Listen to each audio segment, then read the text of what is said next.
años, Astral Protex realizará talleres en centros educativos de Montevideo y algunos departamentos del interior del país.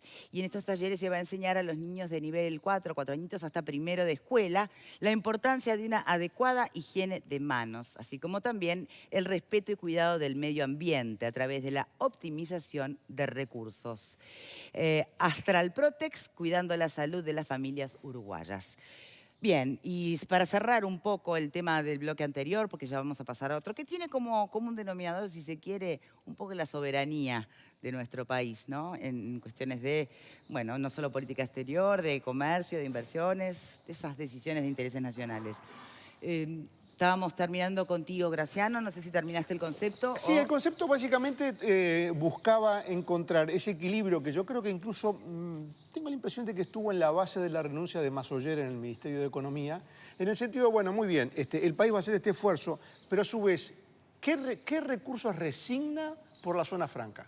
Y me parece que allí Uruguay va a hacer un esfuerzo muy importante, quizás mucho más importante en el largo plazo que el que va a hacer en la infraestructura, porque además la infraestructura la va a usar UPM y el resto del país. En cambio, el beneficio de la zona franca es solamente para UPM.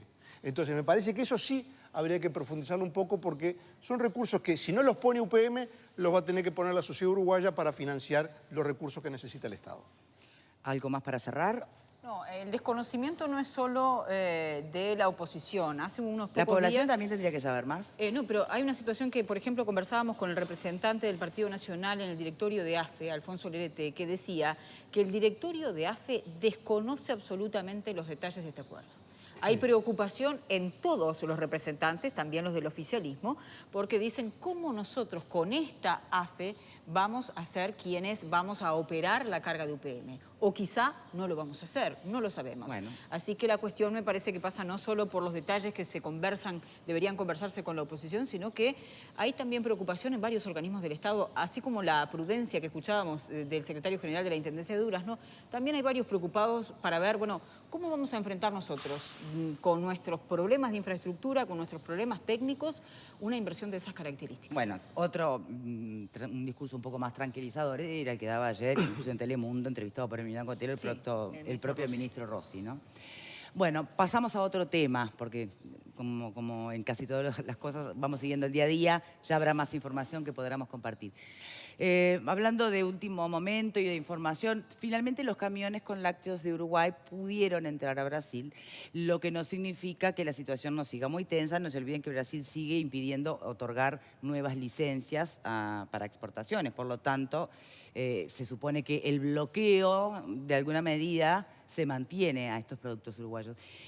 Habría mucha cosa para debatir, pero tal vez lo más importante acá vuelvo a ponernos en el eje de hasta cuándo seguimos apostando al Mercosur. Por un lado es indiscutible la necesidad de la integración regional, el respetar todos los acuerdos con los países integrantes del Mercosur, pero hasta dónde efectivamente no termina siendo la propia trampa que ata de manos después al Uruguay para acuerdos bilaterales con terceros, ¿no? Y más cuando además dentro del propio Mercosur pasan cosas como estas, la cuotificación de las exportaciones, cosa que tengo entendido no estaría ni en los estatutos, por lo menos entre gobiernos. Después que Argentina lo haga con Brasil entre privados es otra historia, ¿no? Vamos a darle la bienvenida para un estado de situación en concreto a Carlos Cachones, dirigente de la Federación de Trabajadores de la Industria Láctea, integrante del Secretariado Ejecutivo del PIT y secretario de Formación. Muchas gracias. Gracias. Un gusto Entonces, estar acá. hoy, ¿en qué está la cosa? Y está compleja. Primero que nada, el estupor de cómo tomó la medida el gobierno brasileño, más bien el Ministerio de Ganadería, Agricultura y Pesca, ante presión de los productores, cuando Uruguay, su principal punto de vista en la industria láctea, es un 70% de las exportaciones. Y el año pasado habíamos exportado 350 millones de dólares. Yo creo que hay que profundizar el tema del Mercosur, no hay que negar el tema del Mercosur, tenemos que profundizarlo, pero no con esta medida unilateral, porque ¿qué confianza vamos a tener para discutir después con la Comunidad Económica Europea tomando este tipo de medidas? Hay una deslealtad, me parece, ¿no? Entonces creo que hay que buscar todos los mecanismos posibles. ¿Ustedes qué piensan? Porque tampoco se entiende. A ver, lo que entra a Uruguay representa el 1% de las importaciones de Brasil, por lo tanto, ese 1% puede llegar a tanto lío por un 1%, digamos. Esto es un tema político, es un tema de los lobistas, de los empresarios del sur de Brasil. Creo que es un tema político y la debilidad que tiene el gobierno de Temer. Por el tema de las reformas laborales, la presión que insisten entre los productores, porque es un productor el que está ahí. ¿Qué puede significar un 0,6% de entrada de los productos al sur de Brasil? Nada, el tema es más bien una cuestión de presionar y también alguna cobrada de cuenta a nuestro gobierno, que se ha parado de una forma, me parece, ideal en ese sentido. Se refiere al llamado de atención de Cancillería brasilera al embajador uruguayo. También, pero también lo que pasó en rendición de cuentas con el tema consular, la reforma laboral, en la cual nosotros como PICNT ¿Creen que es por eso? hemos estado en desacuerdo porque es una precarización y una flexibilización laboral. Y en este sentido, a nuestros productores, a la crisis que ya tiene el sector, que en definitiva viene desde el 2010, a mí también me gustaría se viene que complicando. la explique. Y la variable de ajuste siempre hemos sido los trabajadores y también los productores, ¿verdad? Bien. Porque si nosotros podemos pensar que en el 2005 al 2010 la leche en polvo estaba a $5.000, y como somos tomadores de precio, eso ha implicado obviamente que cuando hay, como trabajadores nosotros hemos perdido 2.000 puestos de trabajo, con la ida de Schreiber, con la ida de Colat, también los productores, la entrada de una transnacional acá como Lactalí, que vino a distorsionar lo que es la cuenca lechera, mientras Conapro le paga 8,31, Lactalí en lo que es la cuenca litoral paga 4,31. Y todo ese esfuerzo cooperativo nacional de producción que ha hecho permanente, bueno, Conapro, Leclal y la industria nacional, llega al destrozo porque en definitiva vienen a buscar lo que es fundamental para nosotros, que es la leche, es decir, la genética, las buenas pasturas, la calidad. Y la otra cosa bien importante, cómo se ha ido tecnificando nuestra industria láctea, que es superior a la brasilera. Y la brasilera en ese sentido tiene problemas, pero ahora como tienen leche, tienen capacidad ociosa. Pero quiero saber en marzo qué va a pasar. Ahora volvemos a esos aspectos. Si me permiten una mirada desde el derecho internacional, porque nos está acompañando en un móvil en este momento justamente el doctor en Relaciones Internacionales, Ignacio Bartesagui. Buenas tardes, con Diego Travieso. Buenas tardes para los dos. Victoria, ¿qué tal? Muy buenas tardes para todos. Exactamente, estamos con Ignacio Bartesagui, decano de la Facultad de Ciencias Empresariales de la Universidad Católica, también, por supuesto, doctor en Relaciones Internacionales. Muy buenas tardes, Ignacio. Buenas tardes, un gusto. Vamos a abrir un poco el debate para hablar un poco más macro del asunto. ¿Cómo entender el libre comercio en este contexto, en esta coyuntura tensa, si se puede decir, del Mercosur? Sí, la propuesta que hace Brasil de prohibir las importaciones, más allá de que los camiones han ingresado, pero que esto también está asociado a una propuesta de hace un mes de empezar a cuantificar los lácteos, no es libre comercio. Naturalmente, lo que se acordó desde el año 91 en el Mercosur es que los productos, los bienes, circulan libremente entre los 4 estados miembros y ahora Venezuela, más allá de que está suspendida, ¿no? Y sin tener que abonar aranceles. ¿Y qué ocurre? Bueno, se han aplicado restricciones no arancelarias, trabas de otro tipo, para que no puedan ingresar los productos. Y esto ha sido una constante, no es algo nuevo, es parte de la historia de los 26 años del Mercosur, que con Brasil suele ocurrir cada tanto, y ahora esto es grave porque está ocurriendo en uno de los sectores principales de exportación del Uruguay, y además que tiene a Brasil como su principal mercado de destino, ¿no? Victoria, te estamos escuchando. Sí, recién acá nuestro invitado hacía referencia a que la situación se viene complicando últimamente, ¿no? Como represalia a la posición de Uruguay debido a la reforma laboral en Brasil, o la reacción del gobierno uruguayo también con respecto a la crisis política del gobierno de Temer. Ahora, ¿no es un poco histórico que siempre se estuvo elucubrando si quien gobierna en Brasil finalmente son los partidos políticos, o es la Itamaraty, o los industriales, o hasta los militares? ¿Es nuevo esto? El lobby No, Victoria, esto es algo que tiene mucho tiempo ya, digamos, Brasil es parte de la historia del Mercosur. Pueden haber contextos, por supuesto que la relación quizás del presidente Vázquez con el presidente Temer actualmente no es la mejor desde el principio de su mandato, por razones obvias. Puede ser también que exista alguna incomodidad con respecto a la tasa consular, que también se comentaba, porque Uruguay también está violando las normas del Mercosur, aplicando una tasa y ahora subiéndola a sus socios naturales. Pero hay que reconocer que el Mercosur siempre existieron este tipo de trabas en el Mercosur. El Mercosur nunca terminó de alcanzar una zona de libre comercio, o sea, un libre comercio entre sus socios que sea pleno. Siempre existieron restricciones, y lo que es más difícil es que no hay posibilidad de reclamo, porque problemas entre los estados hay en todos lados, siempre van a existir.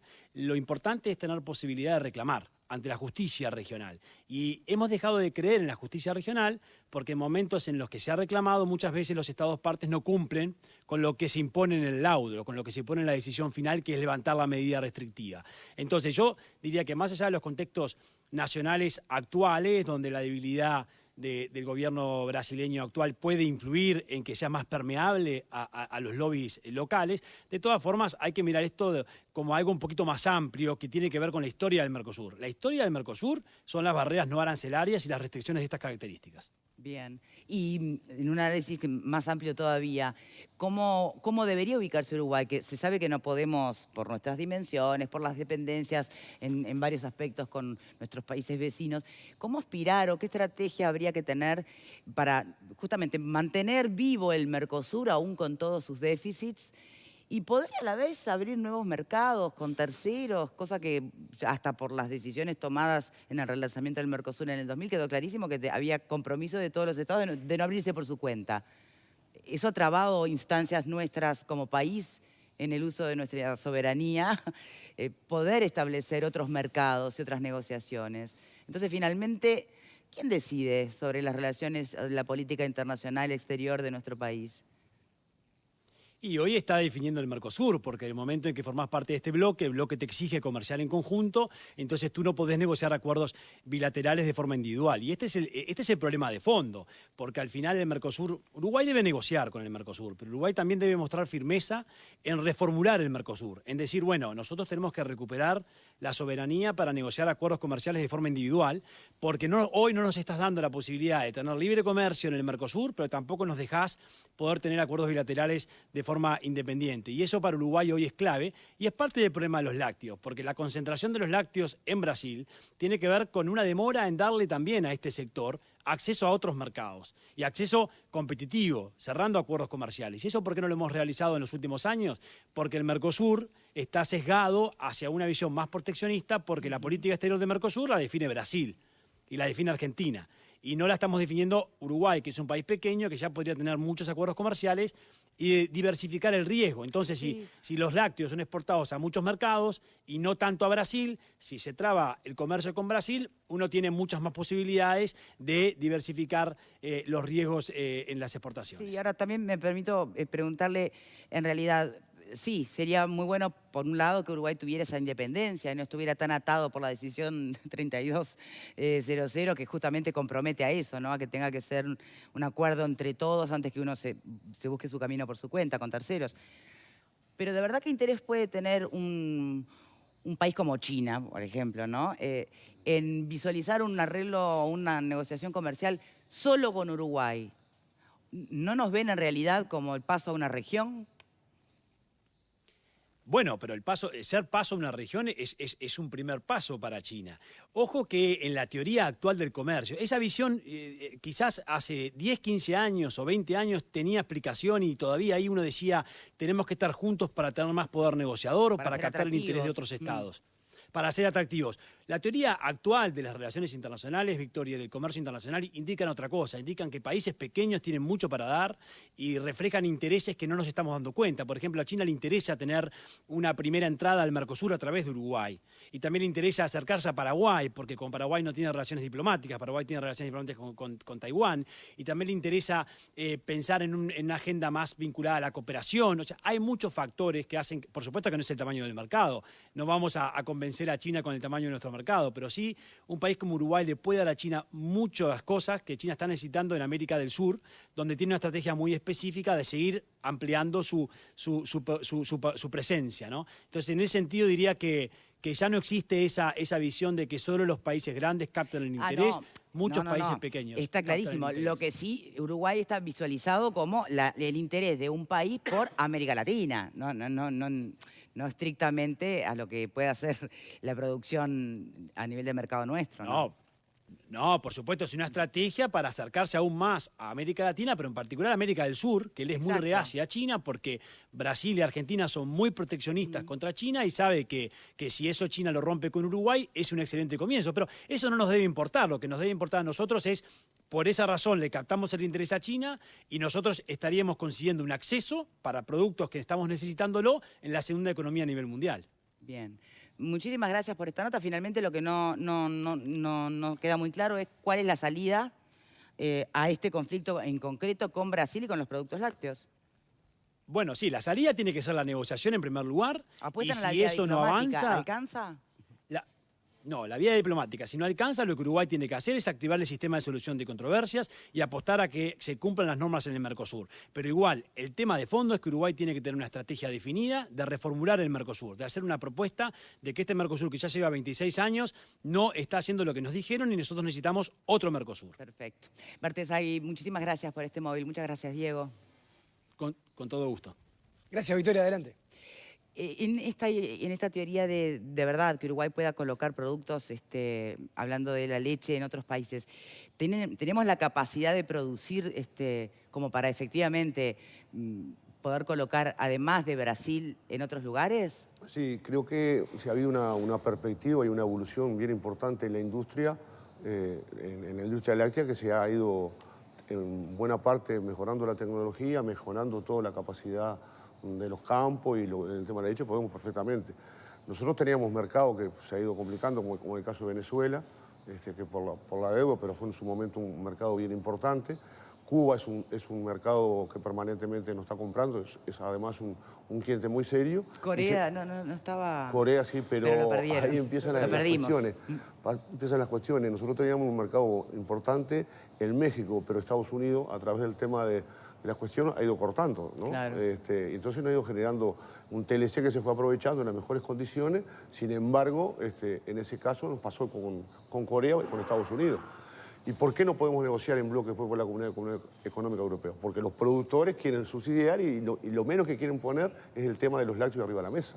Es decir, tenemos que ver una perspectiva como una cuestión de empresa-país, como decimos nosotros, el hecho de que la industria láctea podamos negociar y que tenga firmeza el gobierno en todos los actores, en toda la cadena, porque me parece que hay una perspectiva. Pero acá hay que ser muy firme con Brasil y aplicar, yo coincido con lo que decía el entrevistado, que se tiene que reformular el Mercosur, porque acá las variables de ajuste después ya sabemos cómo viene. Son los trabajadores, son los productores, y un productor, después que se pierde, es muy difícil lograr que vuelva a trabajar y que vuelva a sentarse en la tierra.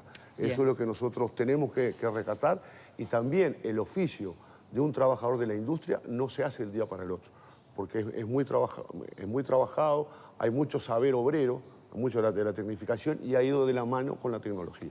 ¿Qué opinan en tribuna? Bueno, yo creo que parte de lo que está pasando en Brasil y la posición del gobierno brasilero tiene que ver, lo discutíamos hace poco con el tema de Cataluña y Rajoy, de si reprimir la movilización en Cataluña tenía que ver con una medida lógica o era para sacarse cartel ante determinados sectores de la sociedad española. Creo que lo de Brasil es exactamente igual y tiene que ver con el gobierno, que está cuestionado por todos lados, que tiene un 5% de apoyo del presidente nada más, que han habido actos demostrados de los diputados, de los senadores, del propio gobierno de Brasil, el actual, de corrupción, es buscar apoyo en determinados sectores de la sociedad, y dentro de esos sectores, los productores rurales, sobre todo del sur de Brasil, Apostar al nacionalismo, al aportar al proteccionismo. nacionalismo y la defensa de sus intereses, bloqueando así. Y lo otro es que cualquiera que quiere negociar, cuanto más fuerza para negociar, mejor le va a ir en el negocio. Y Ahora, si negocia sí. el Mercosur en bloque con otro,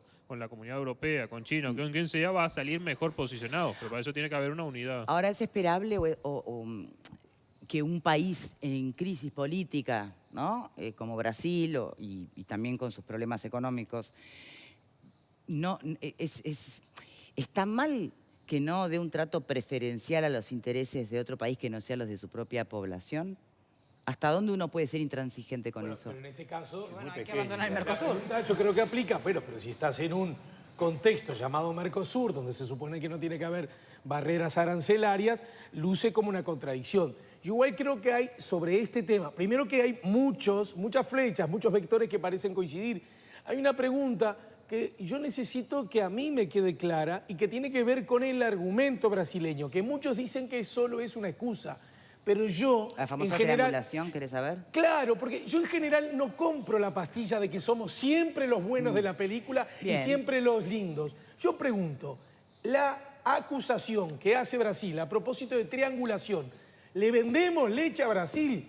que no fue producida en Uruguay, ¿es cierta? ¿Es real? ¿Tiene algo de asidero? Esa es la primera pregunta que hay que responder. Sí, bárbaro, me da un pie para contestar de que realmente lo que está haciendo no es así, no es cierto. Están todos los mecanismos acá desde el punto de vista del INAL, el Ministerio de Ganadería, Agricultura y Pesca, se puede demostrar perfectamente, lo tienen que demostrar ellos, que en definitiva nosotros Sí, triangulamos. está bien, Lo tienen que demostrar ellos. Nosotros estamos convencidos desde los trabajadores, los productores y todos en la línea de que no es así, que tenemos todos los mecanismos permanentes de discusión y pueden entrar al Ministerio de Agricultura y Pesca, al INAL y todos los elementos que no se triangula leche. Es contundente. No, me parece bien. Porque además pero hay que ser contundente. tendría la capacidad productiva como para... No se triangula, me parece que es chantajear a los productores, es poner al país en una cuestión que no es cierta. De un manejo de Itamaraty, me parece, con esa cuestión que tiene Temer de cómo está su gobierno y todo lo demás, y esa flaqueza que tiene de decir esa cosa, para nosotros es totalmente fuera de lugar. Hay que ser contundente. Bien. José Luis. Los tratados internacionales, en este caso un tratado multilateral como el Mercosur, nace para ser cumplido como los contratos. En los hechos, digamos, el tema de la leche es alguna de las cosas que justamente funcionaba dentro del mecanismo Mercosur con un arancel cero.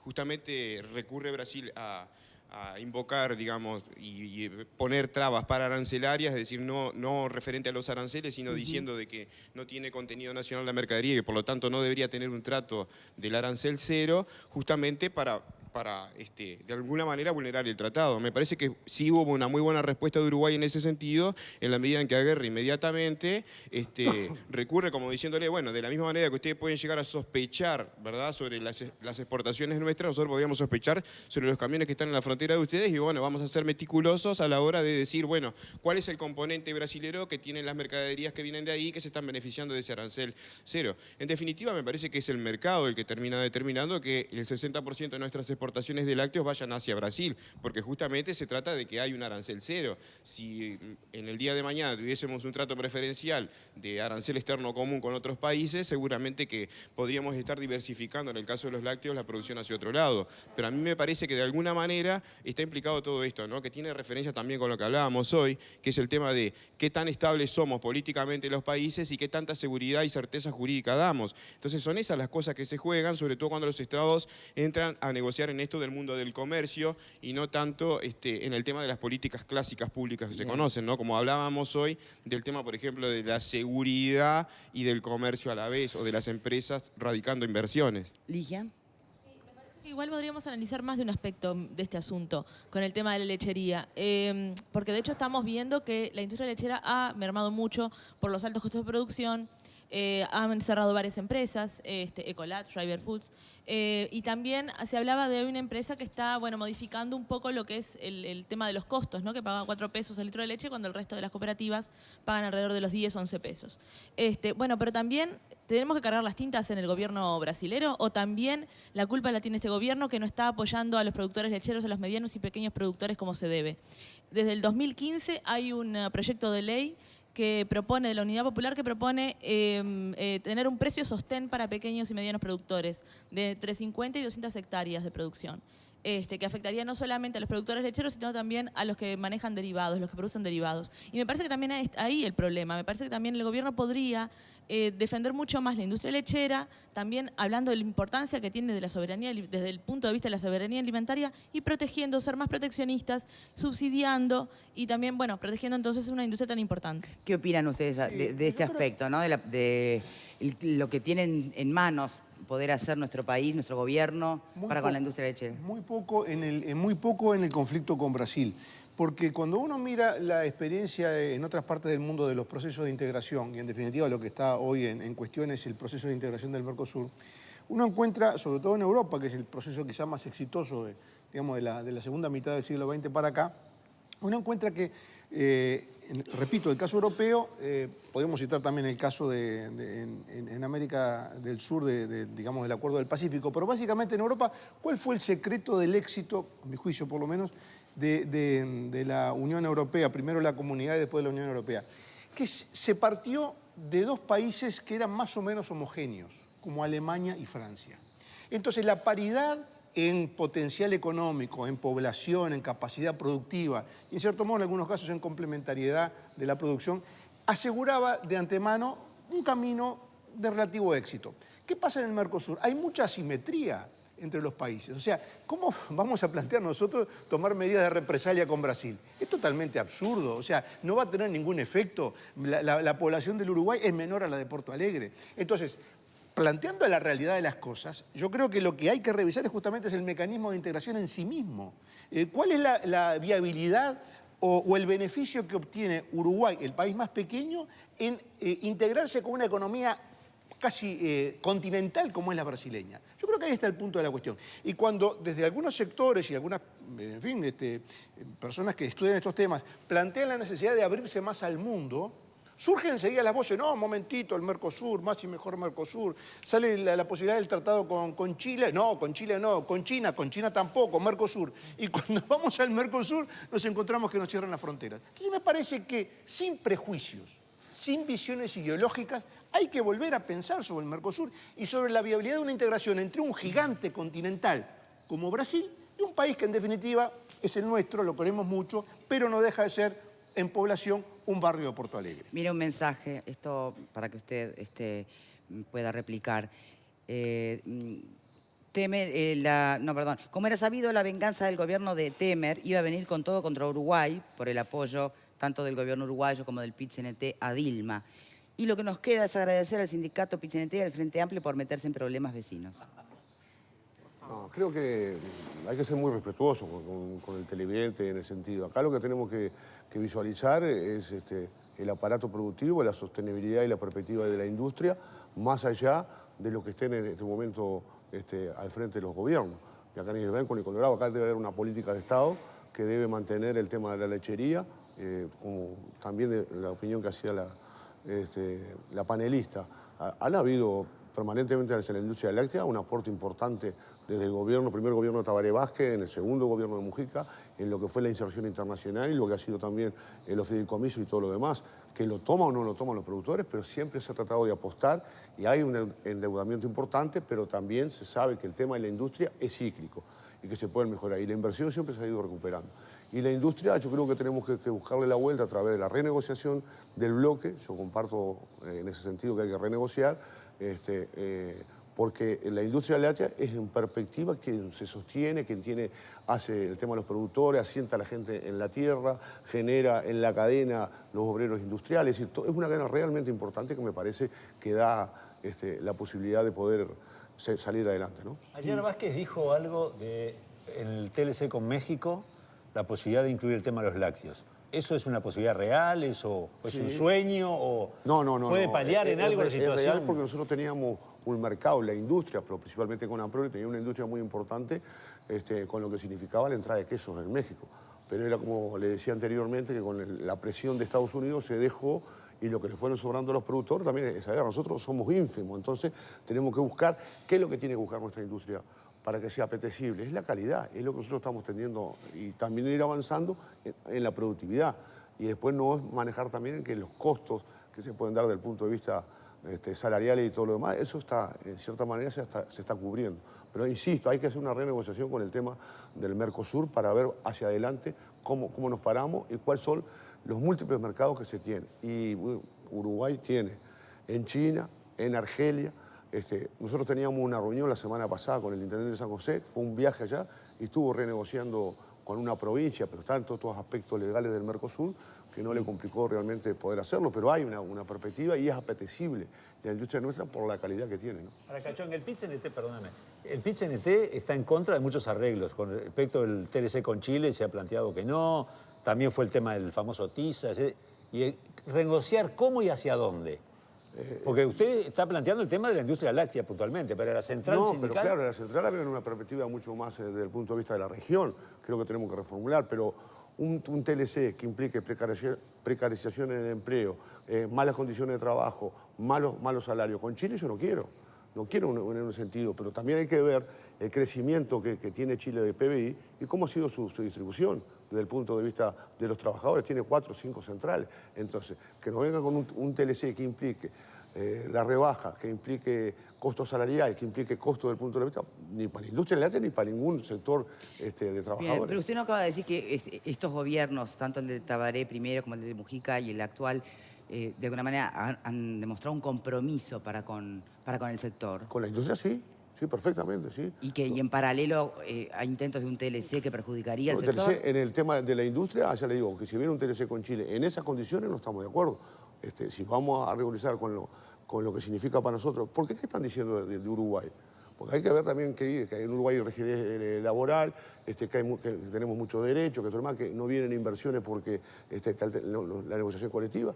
Muchos empresarios acá, si pudieran hacer la reforma de Termes, les encantaría. Lo que pasa es que hay una resistencia bien importante y le hemos podido demostrar como PCNT que más allá de los consejos salarios, todo, no hubo una inflación, no hubo pérdida de mercado, no hubo absolutamente nada. Le hemos demostrado permanentemente. ¿Están de acuerdo? Se sigue insistiendo cuando se viene para nosotros precarización del empleo, flexibilización laboral, no estamos de acuerdo.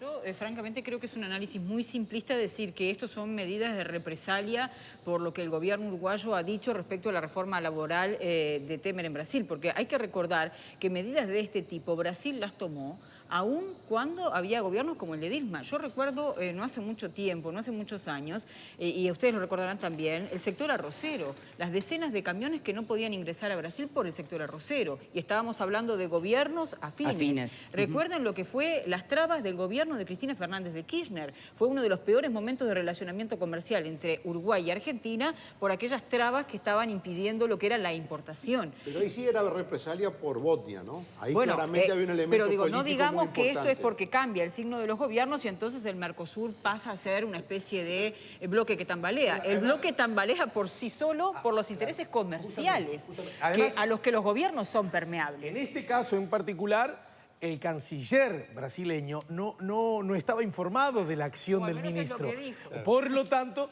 bueno, siempre nos basamos en todo eso, ¿no? Por lo tanto, es difícil creer que se trata de una represalia. Igual al pasar, a mí me parece que hay un argumento que yo por lo menos tengo ganas de sacar la pata de ese lazo, porque se dice, vieron, por criticar a algo que les parecía mal, toman represalias.